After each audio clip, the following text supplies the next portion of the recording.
Hi, Joel. How are you? I'm very good. How are you? Good. Joel and I had a chat the other night, so I feel like we're old friends now. About the film. We were chatting about the film, which is, I imagine you're on a pretty serious, publicity thing. It must be tiring, but also, I imagine, quite invigorating to talk about something that you've been so close to for so long. Yeah, it's kind of like going into a title fight. Like you signed up for it, and it's exhausting, but you signed up for it.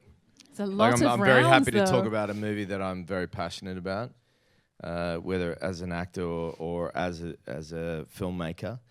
But yeah, like you do find yourself getting like exhausted, and you're like, no, but like I want to do this. So yeah, I'm happy to do it. And do you find yourself thinking, did I just say that? Am I repeating myself? Because obviously you're going to repeat yourself quite a bit in the process. Yeah, I say to journalists quite often, if I meet a journalist who we do all sorts of kind of interviews. We do like quick 4-minute things, and we do more in-depth stuff. And if I meet a journalist who asks really interesting questions, I make a point of telling them thank you for the interview, because you know and I don't begrudge anybody who asks me this. There are the same five or six questions that rise to the top, obviously.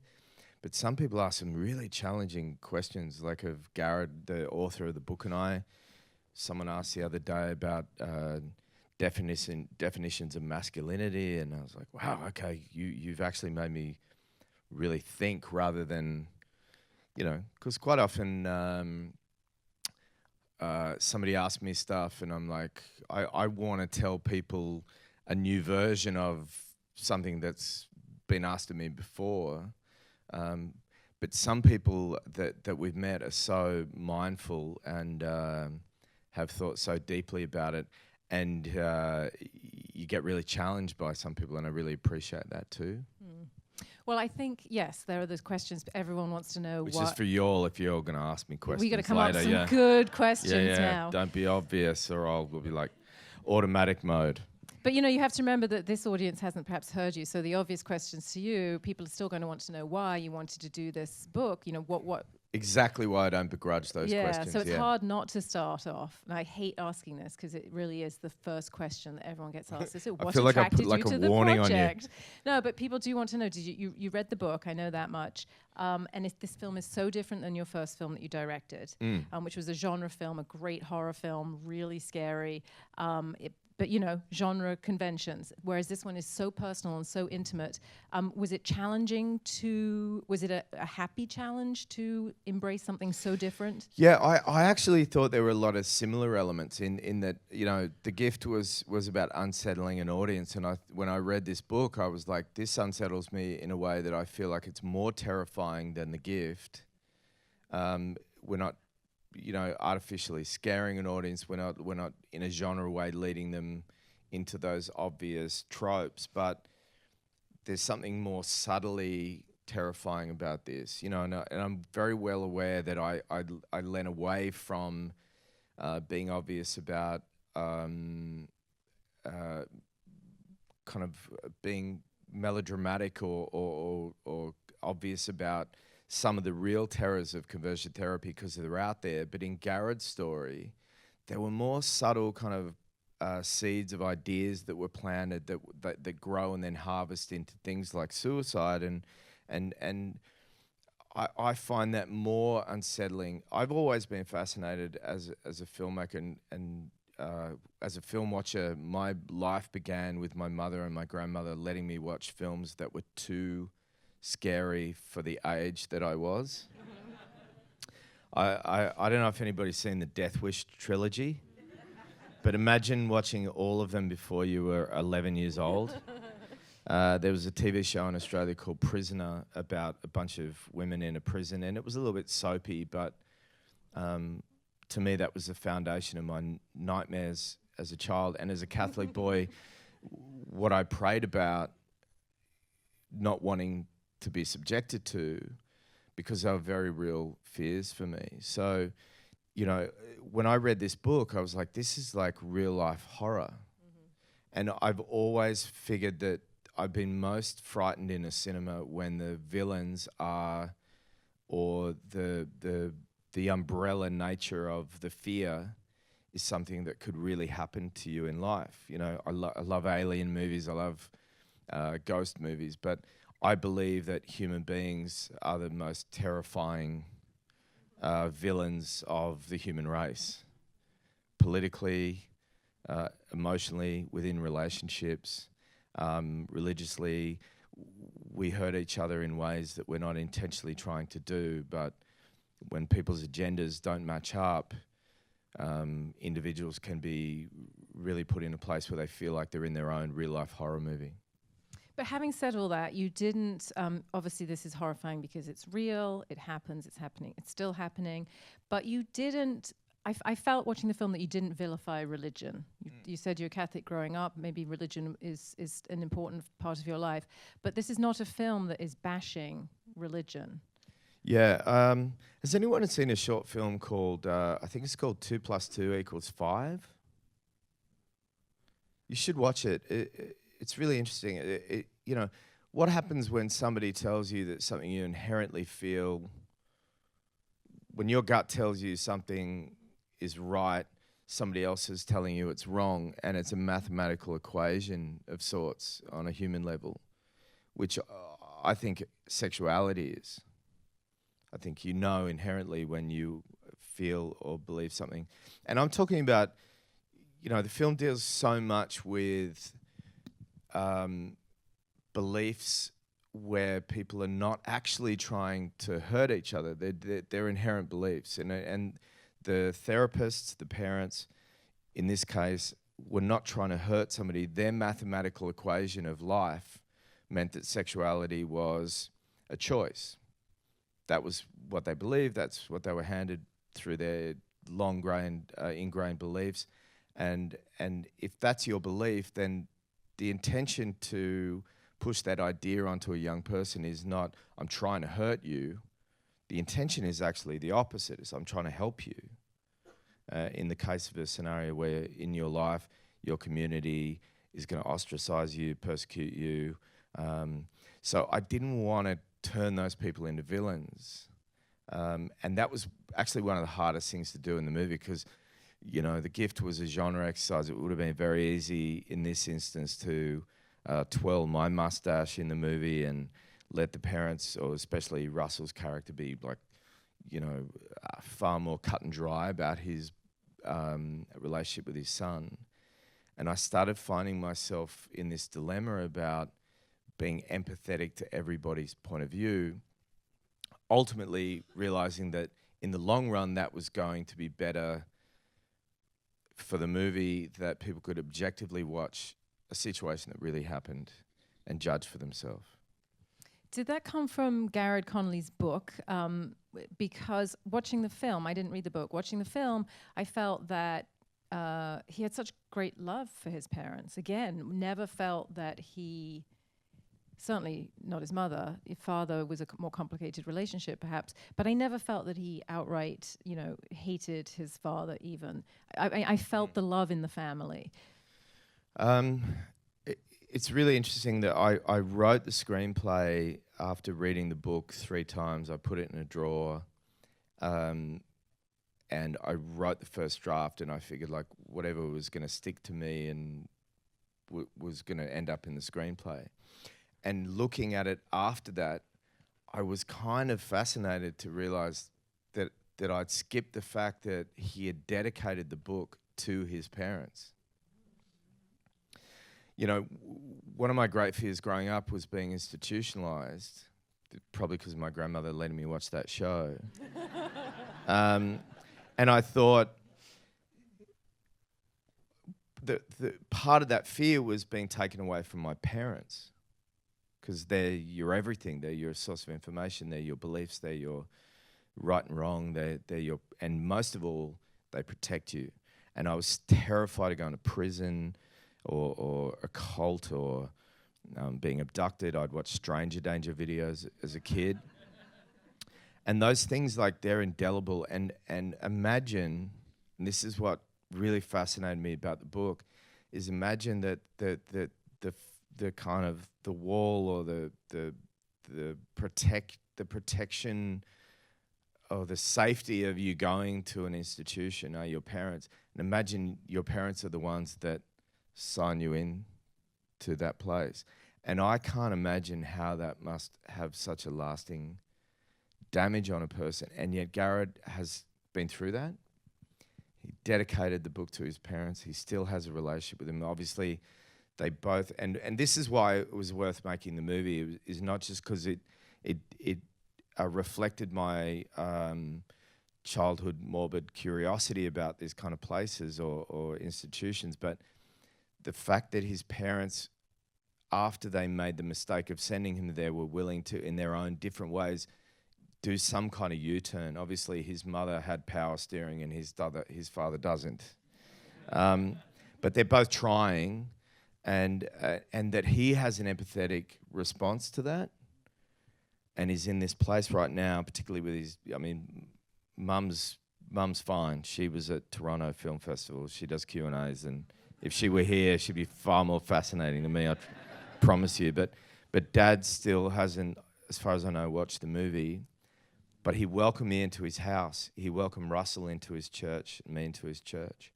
He's open to the idea of his life being put out into the public. And that's a tough thing. So they're both trying. And that's why I thought it was worth putting out into the world, because rather than just going, oh, let's demonize religion or these institutions, let's talk about families who make choices and are also willing, in the aftermath, willing to re-examine those choices. And that to me is a positive message worth spending a year and a half of my life doing.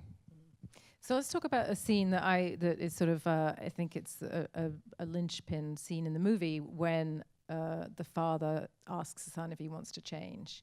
And there's a look that's exchanged between Jared and his mother. Again, was that taken from the book, or is that was more what you took from the book? Because in that moment, we see her doubt about the correct course of action, I think. I spent time with the family. It was kind of amazing going to Arkansas on a kind of fact-finding mission, meeting Dr. Julie, who Cherry Jones plays, who's the one voice of reason in that town at that point. But like,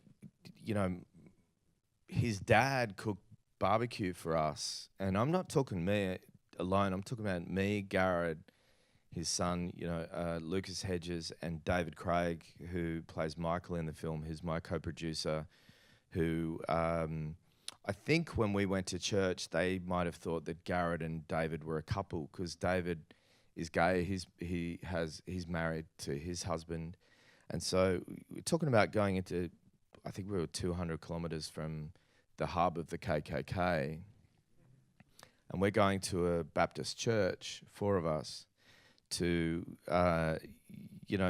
dive into this community, and we're being exposed to this stuff, and I felt like it was very important to go into their lives and understand their point of view, to really get a sense of how they felt about us making the movie, to really face-to-face talk to them about the fact that I was going to render this story honestly.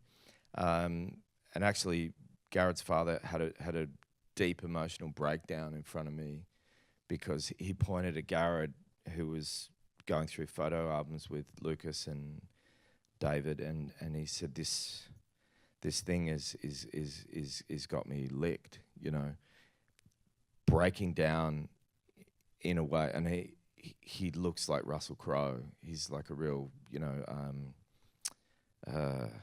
ran a cotton gin for 30 years. He builds cars from the ground up. He's a real Richard Burton, and there he's sobbing in front of me, which shows how much in the middle of this evolution of trying he is. I've completely diverted from the question you're asking me, which was what? Because I was scared you were going to ask me that. Yeah. Do you remember? No. Oh, good. I'm so taken with your story. I guess what I'm talking to is the need for us. Oh, no, it was the scene with the mother. It was the scene with the mother, wasn't it? Where that to me, that was like a fulcrum of the film, where she has tears in her eyes. Oh, yeah. So That's the A side to me, to the B side, which, you know, Martha's been very open about the fact that she feels a deep shame about the fact that she never researched what Love in Action was. That she was, like my mother is, like there's a lot of my own mother and father in this movie. My father is a fantastic man, so I don't mean this as an insult. He's the loudest voice in the family. My mother is very much like, you know, rides passenger to my father. And I think that happens a lot in families in America, definitely in Australia. And she didn't research, she just listened to the guidance of people around her. I felt like we needed an A side to what happened ultimately, which was that she almost daily or weekly acknowledges to Garrett that she regrets making the decision to just fall into line. And so it was important when Dad delivered that ultimatum, and that really happened to him. He was, you know, people talk about young people, and he was 18 or 19, having the agency or being emancipated enough to make a decision for themselves. I'm 44. My parents still have such an influence on me. I don't think it's about age. I think it's about circumstance. You're in a small town. How much information do you have? And that's not just about young people. That's about parents as well, which is really what this film is for. How much information do you have, and how do you make a choice when somebody says, you can't live here, you may not be able to be part of this community or this family. What do you want to do? And when you say yes, is that really personal choice, or is that duress? And Martha talks to that a lot. I didn't feel it was duress at all, his decision. I felt that he was very confused, and I think maybe he wanted to fix the problem. Absolutely, and this was a difficult thing to render in the movie too, is that if you're sold the idea that sexuality is a choice and it can be turned around, and knowing that you internally feel confused and know that you're going to be ostracized. If somebody sells you the idea or a ticket to a fix, aren't you going to buy that ticket? You know, and it's kind of a perfect irony that places like Love in Action sold the idea that sexuality was a choice, because you're like, who in that circumstance would make that choice actively? So the choice to sign up to Love in Action or any of the conversion therapy places, I fully understand. But Jared, being a writer, I mean, be careful about what you do to young people. Yeah, as we find out in any circumstance, I think adults are so stupid because we're our own just older looking children, is that we do things to young people, and be careful what you do to them, because they grow up to have a voice. And in Jared's case, he's a man of, while he didn't have it in the beginning, within 10 days of being at Love in Action, he developed an agency of understanding, and then beyond that was able to write about his experience. And he is now able to be a part of the dismantling of conversion therapy that he underwent, which is still very much a problem today. And you told me the other night that it's becoming a problem in Australia and in Britain too, which, because I watched this film thinking, well, this is an American issue. You know, this is something, I'd never heard of it growing up. Yeah. You said it's spreading. America, I look at America as being in the middle of the problem because, you know, as we know, in Russia and in the Philippines and Eritrea and various countries, like, conversion therapy is gentle compared to what might happen to you if you were gay in other countries. I know a young man in England who got, he's a refugee because in his own country, his family would kill him. Jared's husband is Pakistani, and his whole returning home, if he were to be completely open, is a whole other story. Australia has conversion therapy. Love in Action spread their tentacles all over Europe. It's very much a problem in many, many, many countries. I think one of the marks of a really interesting film is when you watch the film and you think, ooh, I wouldn't mind following this guy's story or that guy's story or this guy's story. And I think in this film, I was interested in Cam's story. I was interested in the character that Flea plays, a crazy character. But your character, Sykes, especially the postscript at the end says that he's now an out gay man. I wanted to see his story. Like, what's that about? Like, did you meet the actual director? Yeah. I do think that is an interesting story, and John Schmidt is his real name, who I play. But to be honest, like, and I don't mean to be mean, I don't think he deserves a whole movie. And my point of entry was Garrett's story, so it was really tempting to go deeper into John Schmidt's story. He was at the New York premiere. He was a consultant on the movie. I had lunch with him in Texas, with his husband Larry, and I find his journey so interesting. The only man I've ever met who was out of the closet as a young man, went back into the closet because he met a Christian woman who told him God wouldn't love him, and then he came out of the closet again in the aftermath of his 25-year tenure, putting kids through therapy at Love in Action. Yeah, and he's doing his best to kind of make amends for what he did and reach out to people. He imagine being Garrett and one night getting a Facebook request from your monster, Actually, there was a young man last night at a screening at the DGA who had helped us with a location scout.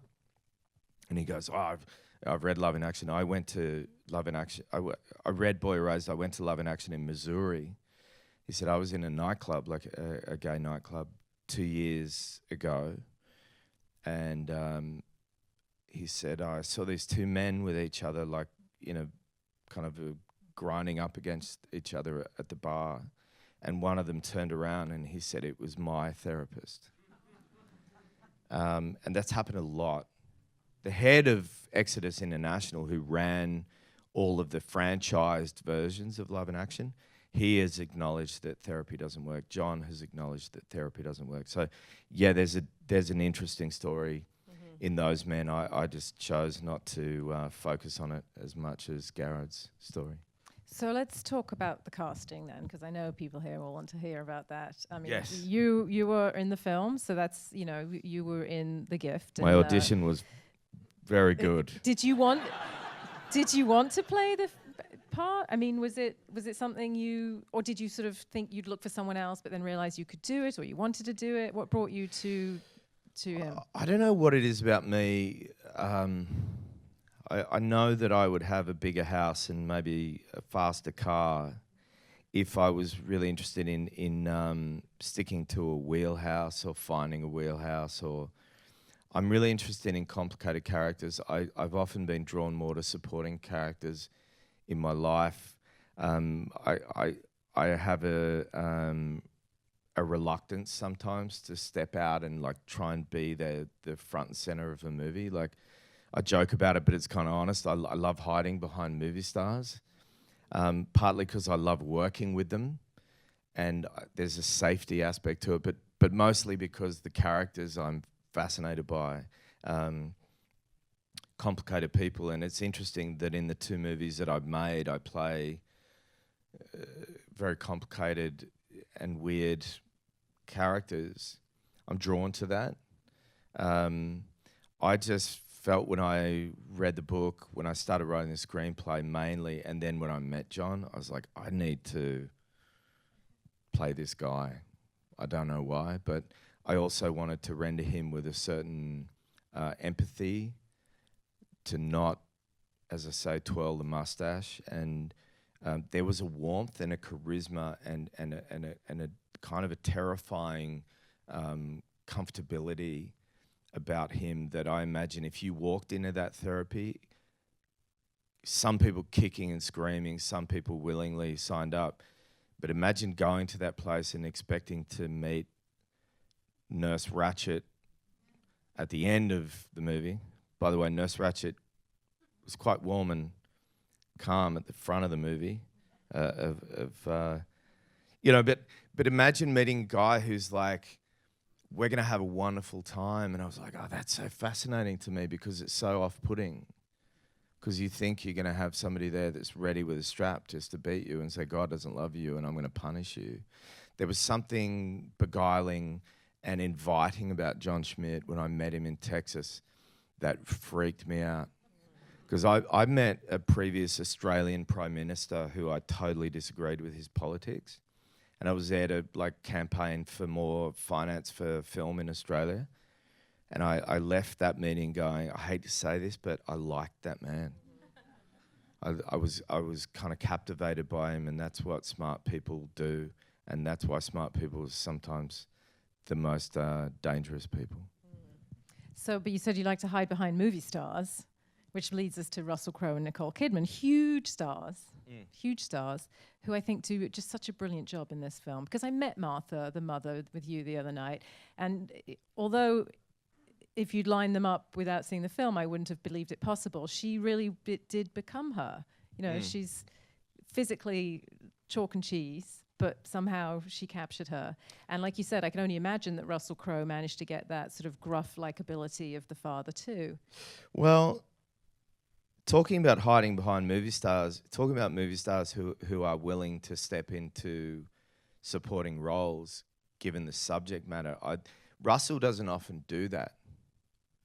You know, and I know he's getting older and he's not the young kind of like hero guy that he was, but Russell doesn't normally take on a role like this, and Nicole can easily play leading roles whenever she wants. The fact that they were willing to step behind, you know, and step behind Lucas and be number 2 and 3 on the call sheet is very indicative of how passionate people in general felt about the subject matter.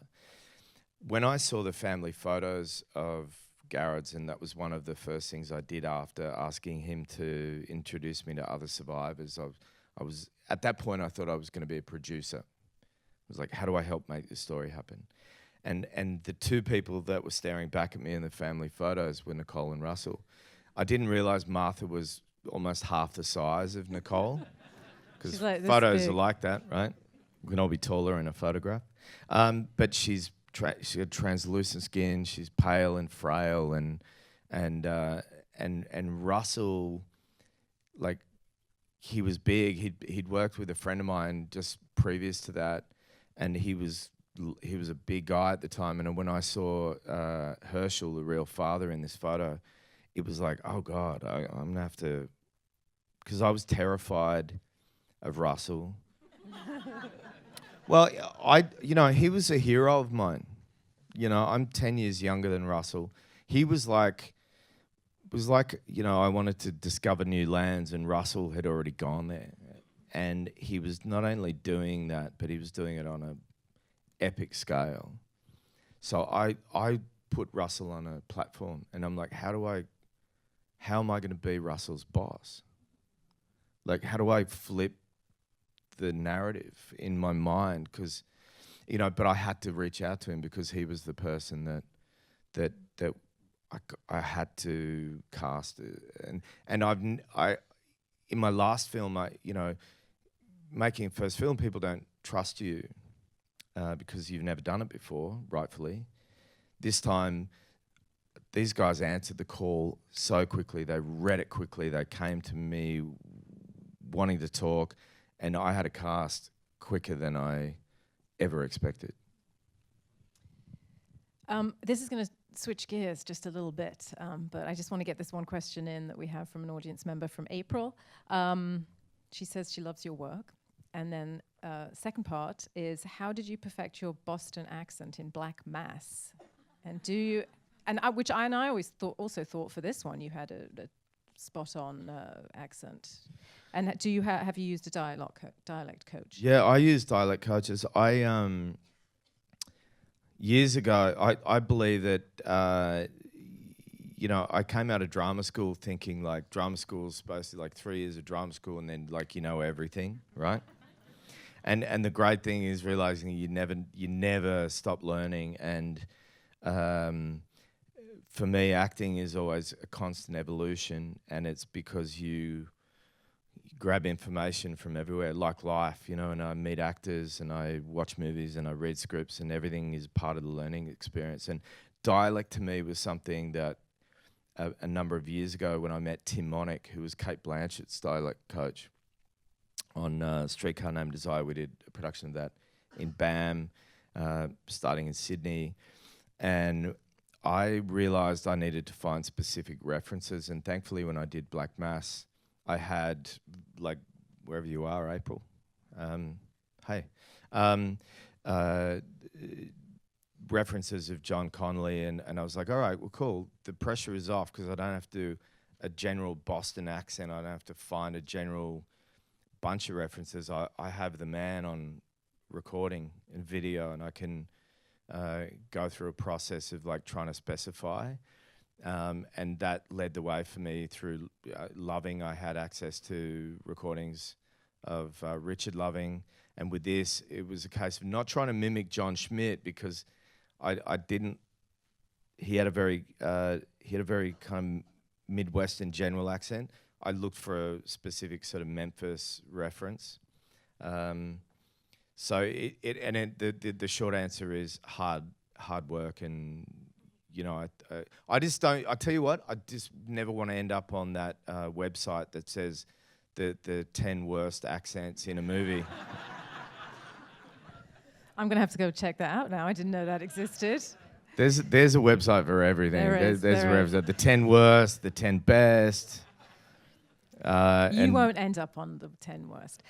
We have to end it here, but everyone here, this practice, conversion therapy, is still legal in 36 states in this country. Yeah. You probably all are part of the already converted to the court. You know, tell people, tell your relatives in wherever they live to see this film, support this film. Yeah. And please thank Joel Edgerton. And listen, thank you.